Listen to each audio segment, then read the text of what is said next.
بسم اللہ الرحمن الرحیم والصلاة والسلام علی رسول اللہ وعلی آلہ وصحبہ اجمعین۔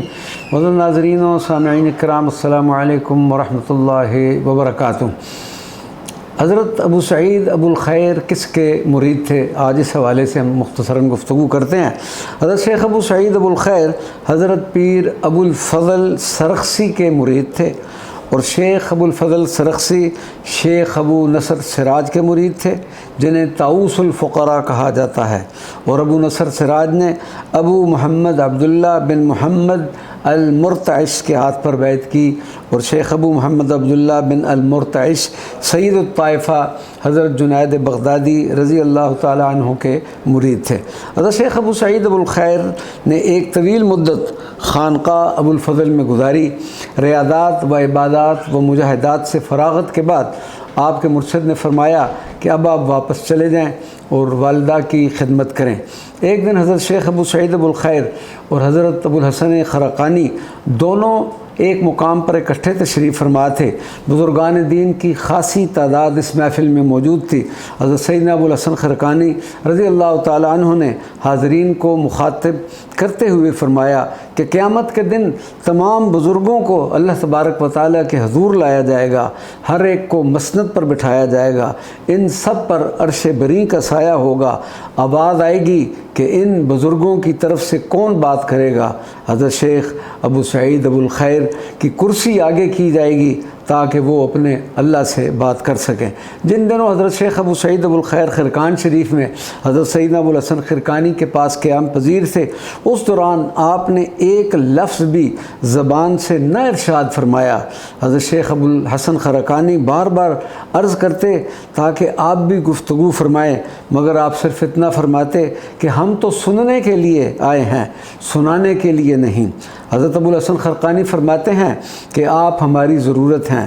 ہم نے اللہ تبارک و تعالیٰ سے اپنی ضرورت کی درخواست کی تھی کہ وہ اپنے دوستوں میں سے ایک دوست کو ہمارے پاس بھیجے تاکہ ہم ان کے اسرار سے، تاکہ میں ان کو اپنے اسرار کہہ سکوں۔ حضرت ابو الحسن خرقانی رضی اللہ تعالیٰ عنہ فرماتے ہیں کہ آپ ہمیں نصیحت فرمائیں۔ جواب میں حضرت شیخ ابو سعید ابو الخیر فرماتے ہیں کہ میں تو سننے کے لیے آیا ہوں، اور خاموش ہو جاتے۔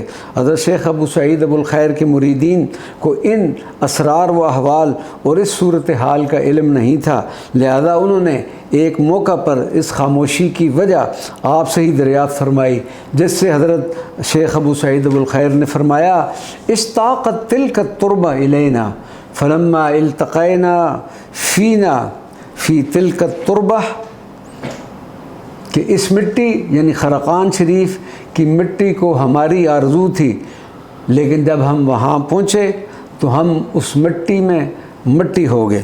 حضرت شیخ ابو سعید ابو الخیر فرمایا کرتے تھے کہ بزرگان دین میں سے 100 بزرگوں نے باتیں کی ہیں، جو بات پہلے بزرگ نے کی تھی وہی بات آخری بزرگ نے بھی کہی۔ کسی نے ایک دوسرے سے اختلاف نہیں کیا، صرف الفاظ مختلف تھے، مطلب و معانی ایک ہی ہوتے تھے۔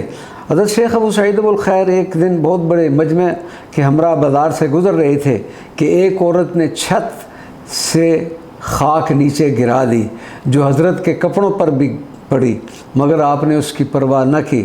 مریدوں کو بڑا غصہ آیا اور چاہتے تھے کہ اس عورت کو سبق سکھائیں۔ حضرت نے فرمایا: صبر کرو، جو شخص آگ کا مستحق تھا اس پر تھوڑی سی خاک پڑی ہے، یہ اللہ کی مہربانی ہے، اس کا شکر ادا کریں۔ آپ کی یہ بات سن کر سارے صوفیاء پر رقت طاری ہوگی۔ حضرت شیخ ابو سعید ابو الخیر جن دنوں نیشا پور میں مقیم تھے، کسی شخص نے پانی کا ایک کوزہ پیش کیا اور کہا کہ حضرت اس پانی کو دم کر دیں تاکہ لوگ بیماریوں سے محفوظ رہ سکیں۔ آپ نے اس پانی کو دم کیا اور سارا پانی خود ہی پی لیا۔ اس شخص نے عرض کی: حضرت آپ نے پانی خود ہی دم کیا اور خود ہی پی لیا؟ آپ نے فرمایا: جو دم ہم نے کیا تھا اسے ہمارے بغیر دوسرا آدمی نہیں پی سکتا تھا، کل تم اور پانی لانا، تمہارے لیے دم کر دوں گا۔ ایک بار ایک شخص بغداد شریف سے چل کر حضرت شیخ ابو سعید ابو الخیر کی خدمت میں حاضر ہوا اور سوال کیا کہ اللہ تبارک و تعالیٰ نے اپنی مخلوقات کو کیوں پیدا فرمایا ہے؟ کیا اسے ان کی کوئی حاجت تھی؟ آپ نے فرمایا نہیں، البتہ اس مخلوقات کو پیدا کرنے کی 3 وجوہات تھیں۔ ایک تو یہ کہ اس کی قدرت بے پایاں تھی، اس کا نظارہ کرنا چاہتا تھا۔ دوسرا، اس کی نعمتوں کے انبار لگے ہوئے تھے، انہیں کھلانا چاہتا تھا۔